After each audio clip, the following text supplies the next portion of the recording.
Hello everyone, and welcome to EGFH Season 1, Week 1 in League of Legends. Today, we're starting off with a match between Brien McMahon Senators and Wilbur Governors, followed up with a match between Daniel Hand Tigers and Notre Dame Green Knights.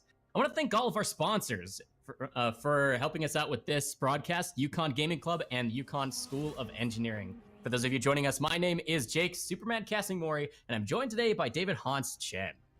Hello, and we've got some pretty good bands on our right away. We have Sejuani, a highly contested pick, a very influential champion, and some target bands here too as well for with the Oriana and the oh man, her name is the Alawi getting banned also. Yeah, the interesting bands so far, those solo lane bands, sure to be target ones. You mentioned the Sejuani, even with nerfs back and forth on patches that have come through recently, she's remained highly contested in competitive and non-competitive, like even solo queue play, right, Hans? Yeah, definitely. And she's very influential even in the competitive play. I do agree. Getting picked alongside champions like Skarner, stuff like that. And we see another ban for the Vayne coming out, and Caitlyn. So a good bunch of ADCs banned out just now. Yeah, it's interesting to see the Caitlyn get banned. If Vayne does, Vayne into Caitlyn's always a poor matchup, at least during laning phase. Vayne always going to be that late game hyper carry, the super scary late game Vayne that you'll see come through. But Caitlyn's been a strong pick across the board. We mentioned for the Sejuani that there's a difference between competitive play and amateur competitive play and even solo queue, but Caitlyn's been like a staple throughout, not really drawing bans. So curious to see why they banned out the Caitlyn and if they have some sort of very specific pick that they want to come through, or if they're expecting like the Morgana combo and they just don't want both parts to be there. But the Ryze will come through as first pick, Hans. I'm not actually sold on this. I think the nerfs that have come through in most recent patches have been way too much to his early game, to his wave clear. He's not going to have that pressure from midline like we're used to seeing from that champion. Yeah, I definitely do agree, but Ryze, definitely influential champion in team play, you know, being able to teleport his team around with that ultimate. So I believe that he can be a very influential pick going into this series. We also have a Diana getting picked up. Diana, not a champion we see too often. What do you think about her? Well, I'd be curious, is that jungle? Is it mid lane? I think it would do fine into Ryze, especially because his wave clear has suffered. So because Diana can't match, generally speaking, other wave clear champions in the mid lane, they're not going to have that disadvantage right off the bat. If it is a mid lane Diana, I think it can do pretty well. Diana, that assassin pick for sure.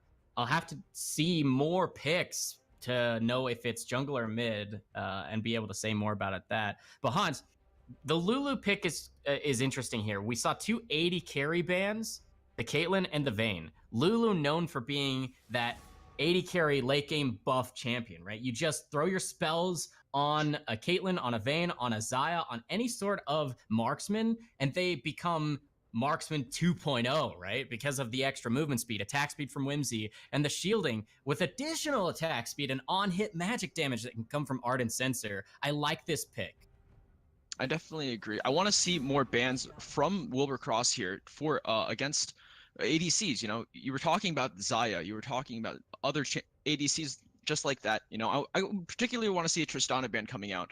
But the picks that kind of stand out to me are this Garen and Shinzao. You know, we don't actually see these champions too often, and you know, being pretty aggressive bruisers, they need some way to engage right now. You know, outside of the Diana ultimate, they really don't have too much engage on the Governor's side.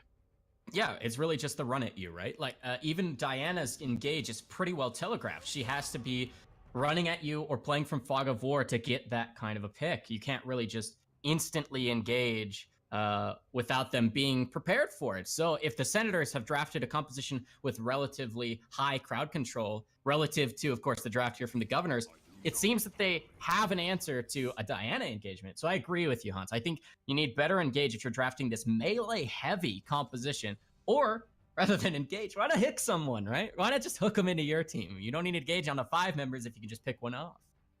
Yeah, Blitzcrank definitely a great pickup here, especially against the Lulu. Again, very squishy support carry there, you know. But you know, we often see a lot of tank supports in competitive play, like the Braum, and like I said earlier, this Tristana pickup, I kind of wanted to see it banned. They did choose to ban Ezreal instead, and now we have a lot of Yordles on this left side, but they choose to pick up Maokai here at the end. Yeah, both these compositions are very interesting to me. I actually think that the Senators have a slight edge here coming into late game if it can last that long. Simply because you mentioned the Tristana, you wanted to see it banned. I think it would have been a great ban as well. Because when you have that Lulu, you have the Marksman 2.0 fill in the blank. It's going to be Tristana 2.0, one of the scariest late game carries. It's at least answered with the Twitch, but Twitch doesn't have a Lulu, not even a Janna or something of that sort that will buff him up late game. He's going to have to do his own damage as like this solo backline carry. And I mentioned backline carry. You've got that Maokai, Warwick, and a Rise if you need to use Realm Warp to get all those melees onto the backline with very little peel. Blitzcrank, really good at starting fights and making some chaos in the beginning, the front end of a fight, but not the best champion for peeling a late game hyper carry like the Twitch. So a little bit of an edge here, I would say, for the Senators in this draft, but the Governors, they have drafted a pick composition. The invis from the Twitch, the hooks from the Blitzcrank, these melee champions that can pop out of brush and one-shot you, if not make you very, very afraid. So it'll be interesting to see how the early game plays out, because I think there's a slight edge for early game in favor of the Governors, no? I do agree, definitely. But if again, like you said, in this late game, I definitely am afraid for these Governors. You know, they picked a very AD heavy composition. You know, Diana is their only AP carry. So, you know, Maokai can just stack armor and just negate most of the damage coming out of the Governor's side. Yeah, I absolutely agree. Laning phase, talk to me about this bottom lane. What do you see happening in the 2v2? If Blitzcrank doesn't really get too many good hooks out in this early game, it's definitely going to be very scary. But if he does, you know, they have a very squishy bottom lane on the Lulu Tristana.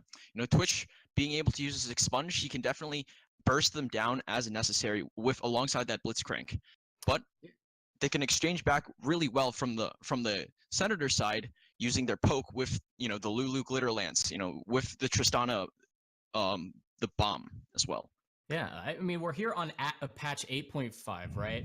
I'm curious your thoughts of the Tristana into the Twitch, or Twitch into the Tristana, I should say, because he came through afterwards. But specifically because Tristana's range nerf, right? Level 1 goes down to 525, one of the shortest range AD carries right now in those early levels. Yes, draw a bead means later the game goes, that range goes back to what we're used to seeing, especially in the hyper late game carry Tristana. But in laning phase, it's so short. Twitch is going to outrange her, and the expunge damage that you mentioned is actually buffed in the same very patch that we're here on live. So I think the 2v2, it's very scary. You mentioned how squishy Lulu and Tristana are. They're going to scale very well, but even in a losing 2v2 prior to this patch, it seems that it's even more augmented by those changes. Yes, I definitely do agree. And I think for the Governors here, they really look towards their jungler here to make the plays because they are a very early game focused team. You know, like I said earlier, once they hit the late game, Maokai can just keep stacking armor. So Sun Zhao has to pull out all of the stops to take this game and try to close it within the mid game. Yeah, that's a great point. For the Governors, do you think Xin Zhao is the correct pick to apply that early game pressure? And if so, where? Do they focus it on what seems to be a winning bottom lane 2v2, or do they try and get their solo lanes ahead? I think, especially with the Xin Zhao, it seems very much like a comfort pick.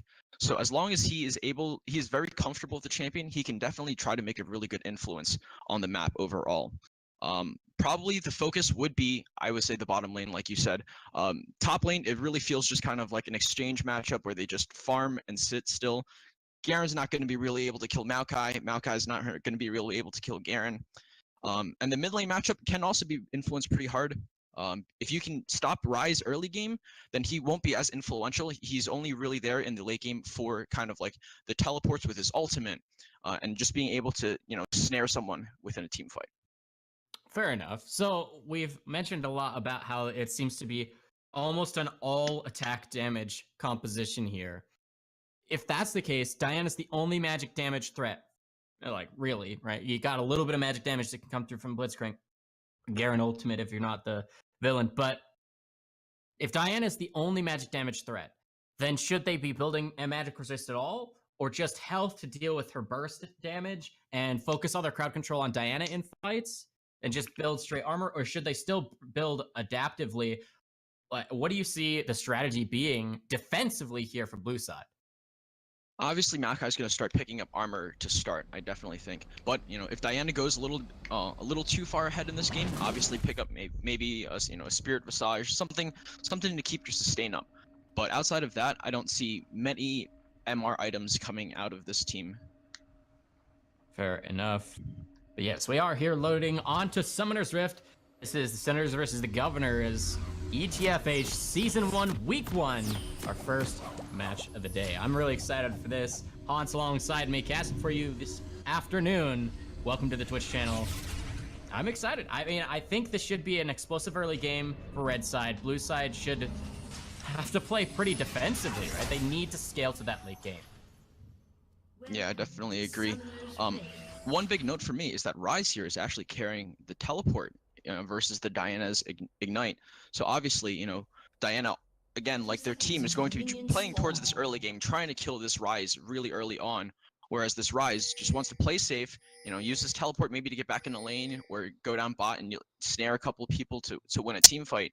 But he's able to, recover from most things and play very defensively because of that summoner spell. That's an excellent point. So, I mean, this is really exciting. Once again, what you have here is on blue side, we have the Brien McMahon Senators. On the top end, we hear Silver Fangs 101. Jungling for them is going to be DD Dust. Mid lane, Hide on Bush, Faker play, right? And then XD Senpai on 80 carry with Marth Lowell, I think is how you'd say it. Marth Lowell 435. Yeah, and on the red side here, we have the Governors, I believe, and we have Mr. Algebra on the top lane. We have Default 17 in the jungle. We have Sick Kafka in the mid lane playing Diana, and in the bot lane we have a Twitch Blitzcrank combo with Dante and Star Wars. Ooh, this could be an explosive bottom lane though. The hook actually does come through. The attack speed from the Twitch makes the true damage tick hurt like a beast. Man, that's just a lot of damage. You mentioned how early game should go in favor of red side here, bottom lane, the Governors with the Blitz hook, and he's landed 1 for 1 so far, Hans. Will he continue it? Yeah, definitely a lot of early pressure coming out from the Blitz hook, and they're going to try to push for this level 2 with Blitzcrank, because getting that knock-up right alongside of the push is very influential in this bottom lane, I think. Yeah, it looks like they're going to struggle to hit that level 2 first. They're getting kind of pushed in. The Tristana auto-push potential, because of that explosive shot, doing work for them. To at least keep that close. Yeah, and earlier we said, we want this Diana to get some good early exchanges in this mid lane, but it looks like Rise is actually getting the better of these trades in the mid lane, What do you think about this mid lane matchup? Well, we'll get going in just a moment. The hook did come through in bottom lane. Actually flash forced from the Twitch. Man, this explosive bottom lane is going just as you described, Hans, where the hooks are mattering so much. But you mentioned mid lane. The trades have been going in favor of this Rise. He's got the early CS lead. He's got the pressure lead pushing up the mid lane, meaning if a rotation has to come through, the junglers get in trouble. If that happens, then it is the Rise who's kind of in charge of mid lane. I think it should look the same at least until level 6, because Kappa here on the Diana just has to keep trying to farm under tower, try and remain healthy, use her shields, meaning her mana pool will continue to diminish, and she's just trying to stay healthy while farming up as close to the Rise as possible. Yeah, and you were mentioning earlier, this Tristana range nerf. Even with this range nerf, with her passive of being able to kind of explode the minions, her and Lulu are able to push this Twitch and Blitzcrank onto the tower consistently, it looks like. And it doesn't seem much of a nerf for them while they continue to engage. This actually should be first blood. One more auto attack will do it. That is first blood. The rocket jump resets, and that's the buff to damage. A double kill in bottom lane, Hans, and there's even action top side. That's going to be 3 quick kills all the way across Summoner's Rift in favor of the Senators. They're rocket jumping even more, Hans. This is a lot of damage onto the jungler. Flash over the wall is going to be answered by the Tristana. A couple more auto attacks, maybe one more 80 damage. Oh my goodness, only 11 health. That's going to fall. Now Tristana's 3-0 in the bottom lane, only 4 minutes into this match. Yeah, and he's already carrying a blue buff also. So now this seems very, very grim for for the red side team. You know, getting this early triple kill, she's probably going to be able to back and get a BF sword here. How do you see this bottom lane coming back, if at all? Well, you kind of are just going to get pushed into turret, right? You mentioned how Tristana's explosive shot is already pushing that lane, already doing work for her. Now with the extra damage from that BF sword, and I'm sure they'll grab some attack speed or maybe some boots just to keep that safety. That push will be even stronger. It'll be at the turret for the rest of laning phase, however long that lasts. So I imagine it's just going to be Blitzcrank. Can you hook them under the turret while they're aggroed and maybe turn something around in that regard? If not, you're in big trouble. It looks really smart to me too. If you're checking these inventories from the Senators, they're reinvesting that gold they just got across the map into vision and consumables. They want to remain in this oppressive laning phase that they've built up for themselves so that they can continue to build a gold lead. Yeah, and like I said earlier, I want to see the Xin Zhao, you know, playing more for this early and mid game, but with the Xin Zhao going down to this Tristana early, it looks like they're gonna have to force a play at this dragon or pull another gank off in this bottom lane. They do have the jungler here. The Invis is here for Twitch, but he's got a dagger. That's just a little bit of attack speed versus the BF sword and boots that this Tristana has. Xin Zhao not going to be looking for a play. I guess they were hoping for the rocket jump to come through, bait that out, but because it doesn't, it looks like they're just going to play safe, try and get back to that turret. Like we mentioned, the Blitzcrank is going to have to be the one to underneath the turret get a good hook.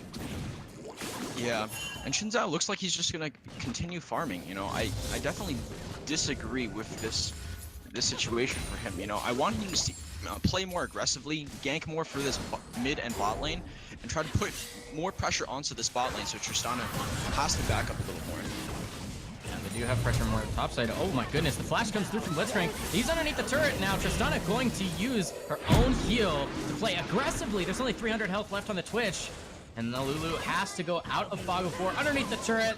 There's going to be a couple more tower hits, but it doesn't matter when Lulu can just shield you up. That's a double kill. 5-0 Tristana in almost just as many minutes here into the game. But this is an aggressive mid lane too. Highland Bush is forced to flash away. This could be where it comes through for red side. Nope, not going to be answered. That's going to be DD Dust on the Warwick showing up his first real play. It's going to be in the mid lane, saving Highland Bush. He gets an assist now. That's a 7-0 score for the kill score across the board. This is a massive gold lead. 150% gold here is in the hands of the Senators over the Governors. Yeah, I definitely want to see the Governor's mid laner here, the Diana, roam a little more. You know, even though this Ryze is pushing her, and she needs to be able to push the wave out with her Q, roam down to the bottom lane more. They really need to shut down this Tristana. Yeah, they have to. Some way, shape, or form, that has to be the answer here for the Governors. But it looks like Warwick's going to get another gank off. Nice root here on the top side. There's going to be the fear that is comboed into. The red smite does come through. That's bonus true damage on hit. Nice flash to knock him back. And there's the bite that'll come through. A 2-kill. Warwick is on the map, running around, creating havoc here against the Governors. Yeah, I definitely do agree.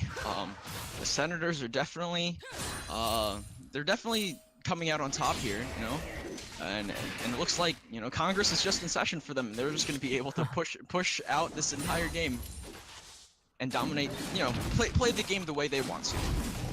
Yeah, they're in full control of the map. You can tell because Warwick's able to just steal away a buff from under the nose of default in the jungle.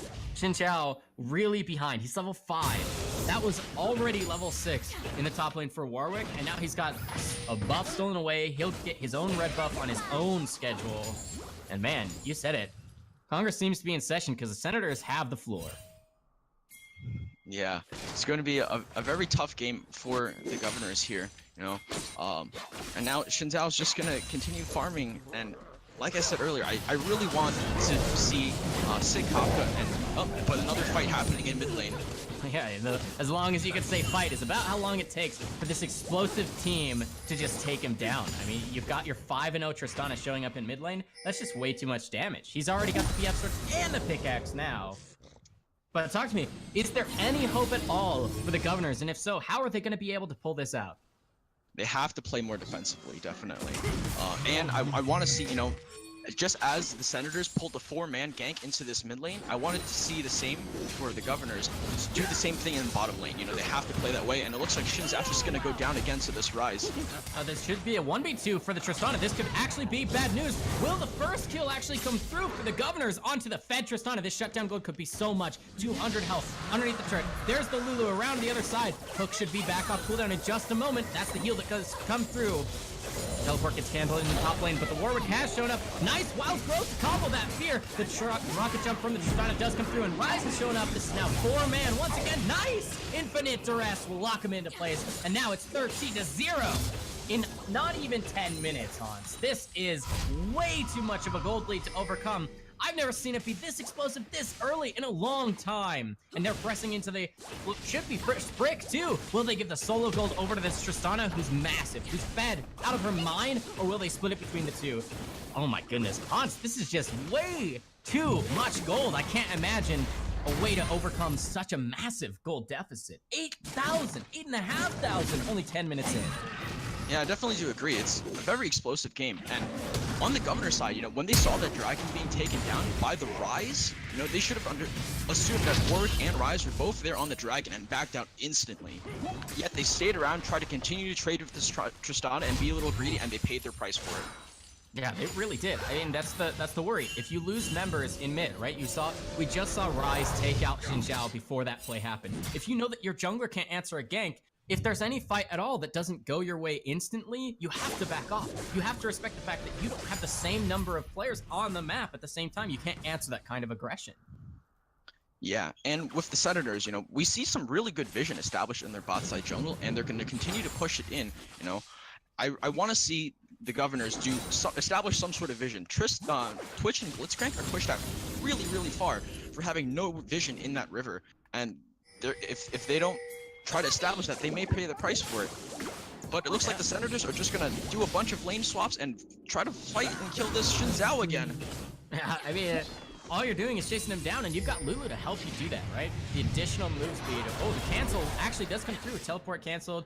Kafka trying to be aggressive in mid lane. He seems to be the only one able to fight, even, you can call it that, out of the mid lane. He's close in CS, but he's down that 5 kill participation. He's down in levels. He's down in pressure. He doesn't even have a completed item, whereas Roa and Tyr have already come through. And look at the crits in top lane. Tristana's absolutely fed. One more auto attack will do it. The flash forward for the ultimate.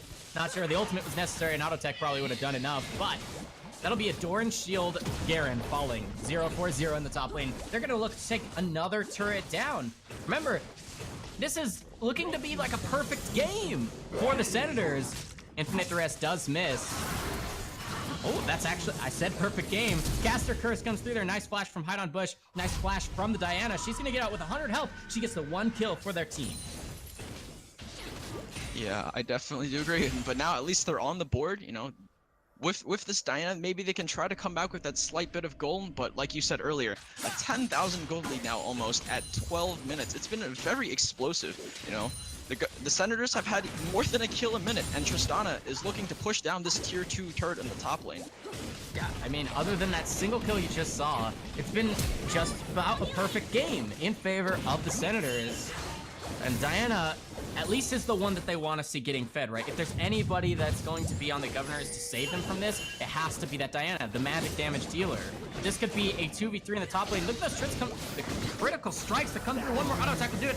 +1 gold. Oh my goodness, the rocket jump into 2. The one of those is an assassin. They're just getting crazy into the turret. That's going to be a shutdown, a 900 gold swing because of that single shutdown gold. That was a legendary Tristana. Twitch is on the chase here too. Goes into Fog of War. Oh my goodness, why would you continue to chase? I feel like the Twitch could have gotten her there if she would have just continued to chase. Yeah, but with the Warwick right behind her and the lack of vision inside their jungle, it wasn't the safest thing. I guess because of that lack of vision, they decided not to. But now Maokai is pushing in on the inhib turret on the bot side. You know, the Senators are completely dominating this map. They know what to do. They know how to play. They're already scattering vision in the enemy jungle here. It's a meanwhile bot lane type of story that begins to develop there on the bottom end of the map. Xin Zhao is forced to answer it. You can see that destructive potential, the rune that comes through from Maokai, where he's able to deal bonus damage to turrets.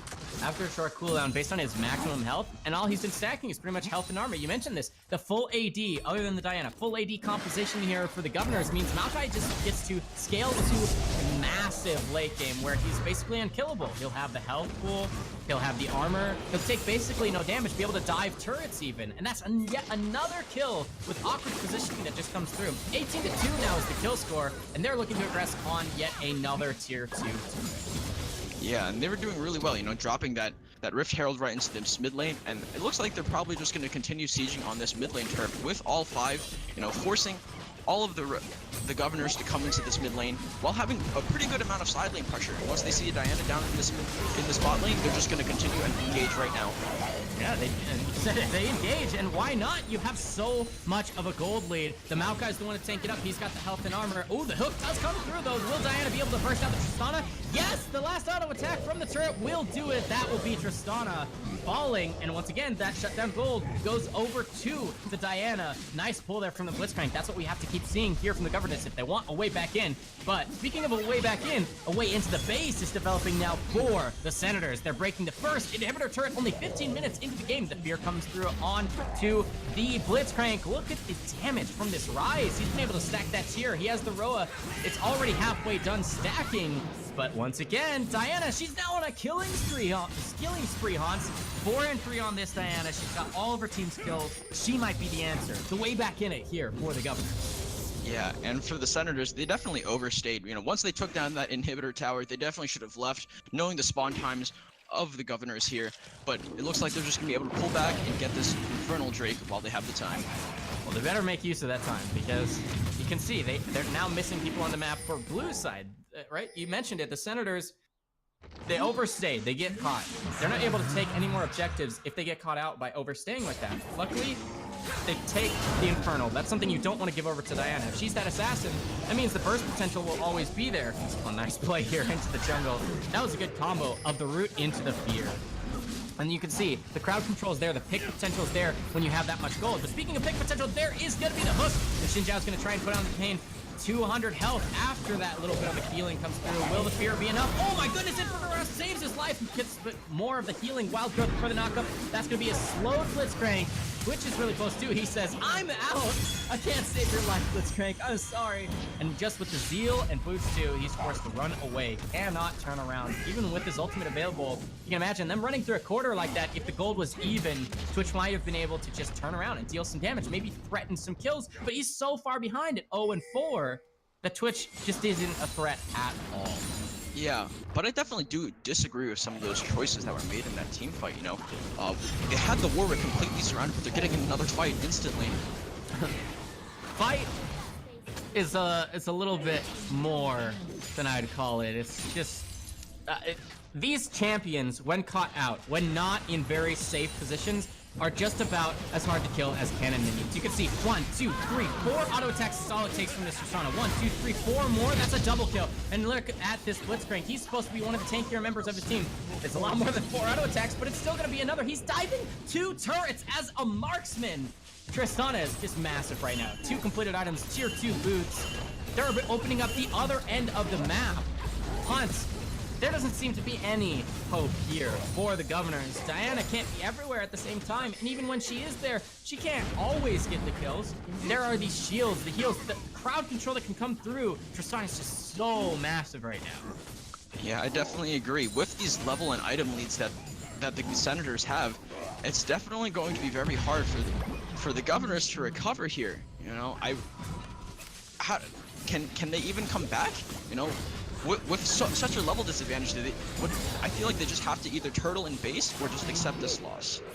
Yeah, you had a legendary Tristana, now you have this godlike Rise. There's going to be a Xin Zhao engaging with his ultimate, but Infinite Rest comes through. That's the better jungler's ultimate right at this situation. And now it's going to be a 1v4. The one at a time strategy cannot ever work. Oh, the Governors fall one at a time. There's only 2 left on the map to try and defend it. It's the carries, right? This BF sword now has been completed for Twitch. Maybe Spray and Pray will do a little bit. He does go in biz. He's trying to get that attack speed ready to go if they're going to take this fight. Diana gets locked down, already under half health from just a couple of spells from the Rise. There is the Spray and Pray. barely able to damage minions at this point. They're just so far behind the game timer, and that's going to be the nice Righteous Flurry into Twisting Nether.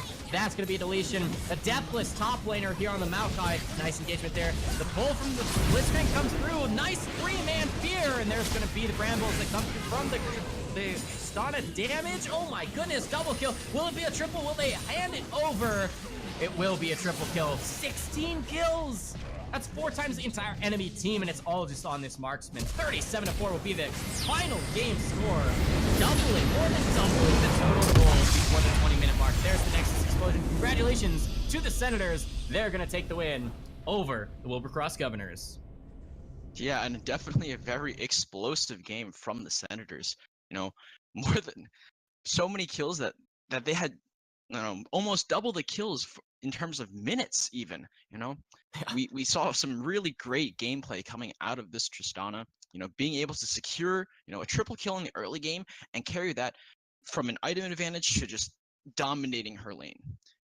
We spoke in the beginning of the game about how we wanted the Governors to dominate this early and mid game through their jungler, through this Diana pick. You know, Diana even taking Ignite, and it just turned the other way around, you know. The Senators being able to dominate that early and mid game themselves. Yeah, and in only 20 minutes, Tristana did more damage to champions than the entire enemy team combined. So you mentioned that pick should have been banned out, and it seems to have been the explosive one here for Blue Side. Yeah, and that's what a crazy game. I mean, thanks for tuning in for our first match. That was insane to watch. That was Brien McMahon, Senators, taking the win over Wilbur Cross Governors. We're going to take a quick break and be right back with more League of Legends. We'll have a match between the Daniel Hand Tigers and the Notre Dame Green Knights. Don't go anywhere. We'll be right back.